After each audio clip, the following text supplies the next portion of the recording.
Hi everyone, welcome to EasyMath. So this video I'm going to show you on how to use databases, and this video applies to anyone in any course. So I'm going to show you with the example of medical databases. So before I start, I'm going to introduce you to anatomical database. So this database allows you to search the anatomical terms in these databases, and they allow you to find more information about the things that you are going to search for.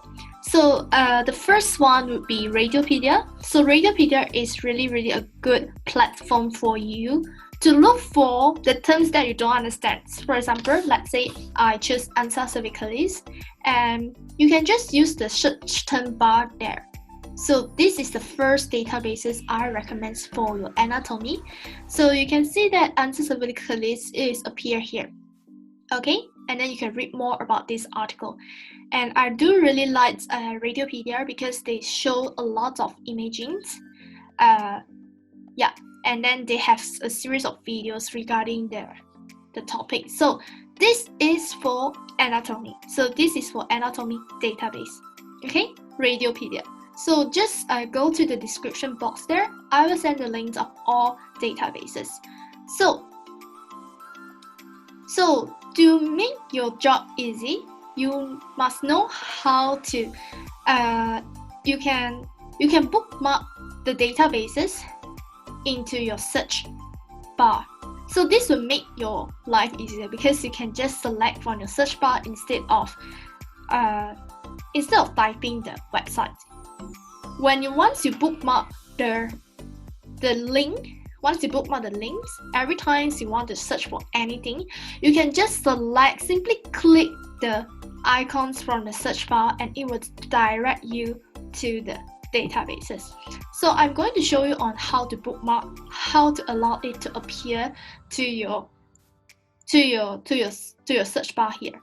So first thing is, let's say I got into the website. So okay, so on your right side you can see there's a 4 dots there, and then you can see bookmarks, and then you bookmark this tab. So once you put done, it will appear in your search bar. So this is my search bar. There are a long list of databases that I'm using. So yeah, so I just simply click the bookmark databases from my search tab. So the first one would be a Radiopedia. So the second one I will recommend is simply the medical terms dictionary. So it is easy for you to directly put the search terms that you want into the medical dictionary instead of putting in the Googles. Okay, so it will just directly give you the definitions of that terms. So let's say I search for ansa cervicalis, so it will give you the definitions. So this is Merriam-Webster's for medical dictionary. So this is dictionary, which is different from Radiopedia, because Radiopedia is showing you a lot of information, extra informations regarding the topics, regarding the search terms, regarding the anatomical parts, and they also give you the examples of the cases relating to that part. So that's why I would recommend Radiopedia. If you simply want to search for the meanings of that terms, you can go to medical terms and abbreviation. So yeah, so that is, and another website is also specifically for medical terms. Okay, so you can always see the search bar there. So you can just type the anatomical terms. So yeah, again, ansa cervicalis. So when you type the search bar, it will direct you. Sometimes there is no information for that, so that's okay. You can look into another website. Yeah. Funny thing, there's nothing. Okay, it's okay, that's okay. So this is another databases that you can use for you to search for your anatomy. Okay, and of course I think disease also applicable, your pathology. Let's say I wrote autoimmune disease, so I just put autoimmune, and yeah, then there's a lot of autoimmune disease related in this page. So basically they work by the search term you're using. So they are trying to correlate the search term. So it is best that you use a wider search term, so in order to get the information you want. So autoimmune disease, once you type autoimmune, you just have to type autoimmune, because diseases can be variable. It can be disorder, it can be anything. So autoimmune is a fixed term, okay? So yeah, so you don't type autoimmune disease because it will appear those correlate with autoimmune disease, but doesn't appear for those autoimmune disorder. So basically you type with the search terms that are wider at first at the start. So you can see there's a lot of information regarding autoimmune disease or disorder. Okay, they even have pictures. So that's why I really like this MedSenseNet. So next thing is the trickier one, which is PubMed and Embase. So these types of medical databases are really different from the anatomy databases I recommend just now. So these types of databases are suitable for you to search for some things that like clinical queries. So let's say now, okay, we have, all of us sure have a lot of questions about the vaccines, the COVID vaccines. So yeah, you have questions for COVID vaccines. So you want to understand more about the vaccines. So how are you going to do that? So before that, I just want to introduce you the mesh databases. So what is mesh databases? So mesh databases actually showing you, it is done by the librarians to accumulate different synonyms for the same meaning. So let's say just now I mentioned about disease. Okay, so I just typed disease into the databases. So you can see that in terms of disease, they have a lot of meanings for disease. So disease can be syndrome, can be pathological process. So there are a lot of things. I mean, there are a lot of information. There are a lot of meanings for disease. Okay, so if you want to include all the possible meaning of that disease, or you want to filter it, you can just click the box that you want to. So let's say I'm looking for radiotherapy. So radiotherapy. So this is related to cancer, for example. So you just add to the search builder and then you search in the PubMed. Okay, so that's the only way for using the mesh terms. Okay, so I'm going to try with the COVID vaccine. So I just type COVID-19. Okay, so I'm not sure whether COVID-19 appear in the mesh databases. So in terms of COVID-19, you can see they have COVID-19 testing, vaccine. So you are looking for vaccine. So you just click on vaccine. So let's see what types of filters they have. Okay, let's say you are interested in adverse effects, and I believe that all of us will focus on adverse effect instead of a lot of stories behind, a lot of etiologies, a lot of principles behind the vaccines, how it works. But we are concerned about adverse effect. We are concerned about the toxicity. So for example, you are looking for these two. So let's say you are looking for a specific type of vaccine. So I add to the search builder in this case. So specific types of vaccine, so which is AstraZeneca. So you can see that the way I use the database, I try to type in one word. Okay, I didn't type a long word. I just type the term. So it is important that you can recognize what terms you are looking for. And of course, I don't know how to spell AstraZeneca, so I'm just going to, okay. Yeah, I spelled it correctly, but you can see that it's not appearing in the search term. So that's okay. Sometimes it doesn't appear in the search term. Yes, it appeared. Oxford AstraZeneca. Yeah.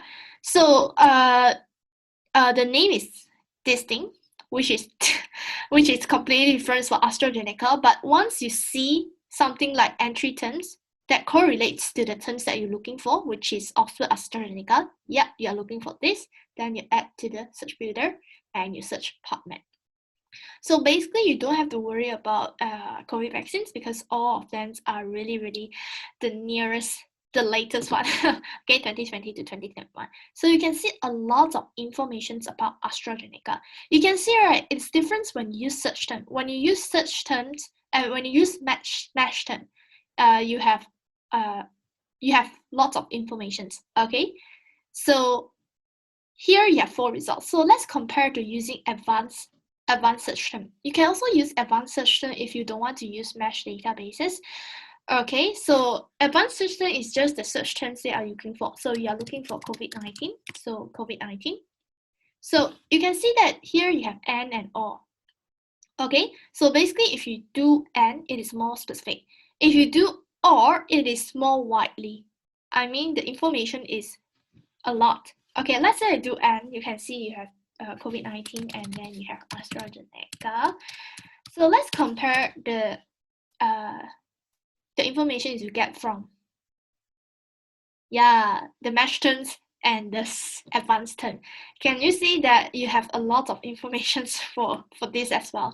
So that means that both search terms and advanced search and mesh terms, you can use them alternatively as you like, because you will get different things when you but you can see that there's a lot of information that you can get 649, and of course some they have COVID-19, some they don't have AstraZeneca in it, so it depends sometimes. So you might need to so that they normally use best match for that. So what happens if you do all? I bet there's more than 649 informations available, which is 145,000. So that's a lot. So in case you can't find any information for your topics, you can use all instead of N. Okay, so for example, you can have a rare, let's say I give you a rare topic. So I will take an example of what should I use? Okay, I would take an example of a hydrocortisone. So you type hydrocortisone, remember hydrocortisones, and you are looking for side effects. Okay, side effects, then you put side effects. Okay, side effects, or you are looking for adverse effects. Okay, so I'm not sure whether you type or is more appropriate, because I think or they will put a lot of irrelevant information. So what you need to do is you can use the mesh terms in this case, but I'm going to show you what's the difference when you use advanced search builder and mesh term. So you have hydrocortisones and side effects. Yeah, there are a lot of information that you can get from hydrocortisones and their side effects, and you're going to filter that within 5 years. Okay, so you have about 1,000 something. So that's a lot of information that you can get from advanced search term. Okay, so the main thing is that when you use these databases, make sure your spelling are correct. So if you accidentally wrote hydroxycortisone, what happened is that you can see there's only one article available when you type the wrong spelling. So it is important that you check your spelling as well. Okay, hydrocortisone. You can see the difference when I use the correct spelling and the correct spelling and the wrong spelling. So you can see 1,000 plus information, and once if I accidentally type the wrong spelling, I only get 1. Okay, so let's go to mesh term. Okay, you can go to mesh terms. Why is that so? It's because that side effects, of course, side effects, you have a lot of meanings for that. Side effects. Side effects can be adverse effects or can be anything. So you want to include both same meaning. Okay, so you want to focus on side effects, adverse effect. So you just add to the search builder, and you just type your hydrocortisone. It doesn't necessarily appear there. Oh, yeah, it does appear. So you're looking for hydrocortisone. So you just type hydrocortisone, you just select the things that you are looking for. And if you want to specifically focus on adverse effects, so you just click adverse effects and it will further refine your search, So yes, you are looking for toxicity and adverse effect. So you can search using this way. And of course, you have 1,347 and 5 years filter. So it's 100. So it cut down to 100. So it depends on you. If you can't find the relevant information, you can use a mesh terms to narrow down your search.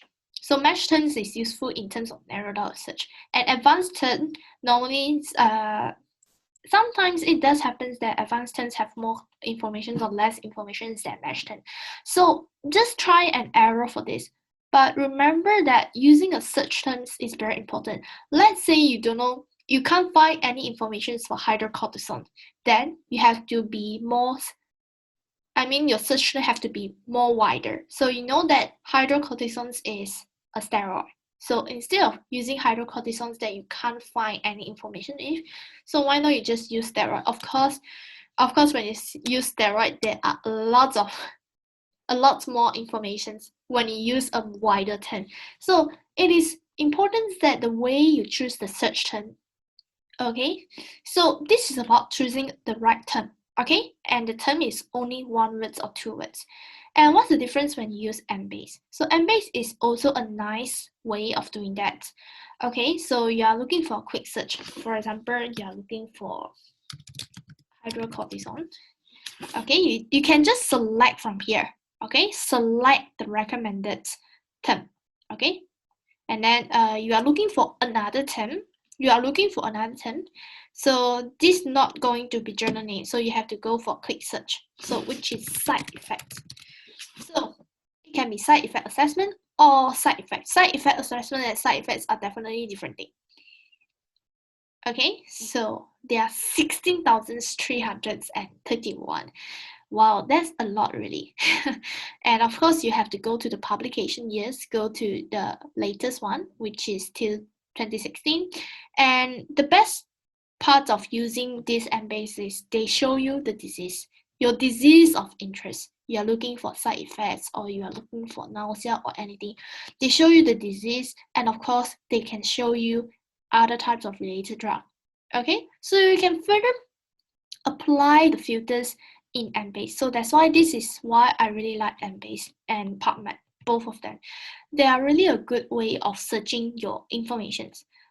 And New England Journal and PubMed, all of them are work in a really similar way. So you always use advanced search instead of using the search bar there. This is entirely different from the anatomy database, because anatomy database they don't have advanced search like the Radiopedia or the medical dictionary, but these types of huge articles-based databases, journal-based databases, they will have advanced search. They will have a lot of filters that you can use to find the most relevant information for your project. And you can see that you can, this is all the words. And let's say you are looking for the exact phrase, then you can type the exact phrase. So it works the way you are using PubMed and Embase. So this is how you use the databases. If you can't find from these databases, you go for another, then you go for another. So this is really more efficient when compared to use Google itself. And of course, I really like Medline Plus because Medline Plus gives you an overview of the topics that you are curious of. Let's say I don't know what is COVID-19, so I just go to COVID-19. So they will give you a example of, they will give you a summary of what is COVID-19. And the best part of it, you can see they connect to a lot of articles related to COVID-19. So you can just click from that link to access to the information that you want. Let's say you are interested in COVID-19 in older adults. So you just click. So they will direct you to the CDC webpage or to any other informations that they use for their referencing. So you can see definitely Medline Plus is really a good place for you to understand the things first before you go to delve in to look for your questions. So you have to understand first about the topics that you are going to do. Let's say COVID-19, you have to know what is COVID-19, and then you can have an overall overviews in Medline Plus. I really like Medline Plus. And the other one is BMJ. So what's the best part of BMJ is you can search for the symptoms. Let's say you don't know what is the disease about, you don't know what the patients have, and let's say the patient has fever and the patient has hypotension, and the patients also have let's say a confused or awkward mental status. So you can just type the symptoms that you have, and then it will give you a lot of search terms, the 3 terms that you have now, and they correlate with the things that you might interest of.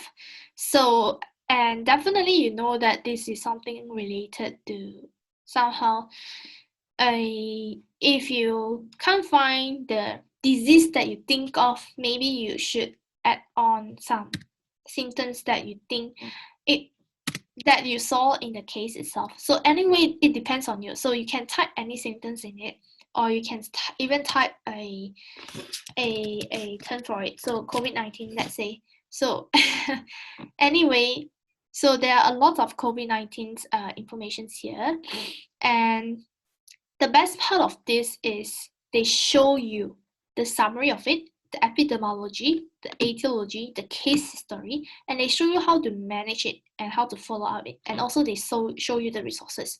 So this is also the best way of using BMJ best practice. They show you the management, okay? They show you the symptoms, how are you going to manage. So this is really a good medical databases for your basic knowledge and for your research as well. So BMJ best practice, Medline Plus, PubMed, Embase, New England Journal, and another one I would recommend is Trip databases. So Trip databases is the best part about it because it shows the levels and the qualities of evidence. Let's say I'm looking for. So in terms of advanced search, you can't use it here because you need to pay for it, but it really does have a lot of information. You can see that there are a lot of filters on the right. Let's say you are looking for systematic review, and they show you the level of evidence, the quality of the evidence, and you can filter it according to the timeline that you want. And normally they will start with the latest one. So that is really, really a good one. And then if you are looking for clinical guidelines regarding COVID-19, especially let's say UK, Canada, USA or Australia or New Zealand, you can simply just click and filter from here. So Trip database is also a nice database for you to explore your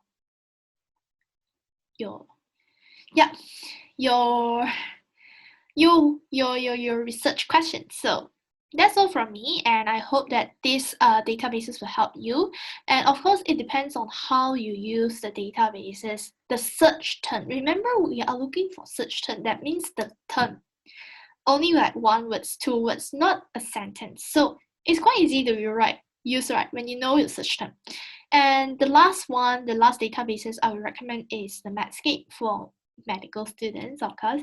And Medscape is it has the information as well, but the information sometimes is okay. I don't know. Okay. Anyway, Medscape is also a good start place for you to look for the information that you want. So Medscape is just like the anatomy database. They do not have advanced search, they just have the search bar there. So in this case, you also need to use a search term. Okay, so yeah, you can use this as well if you really can't find any information for that.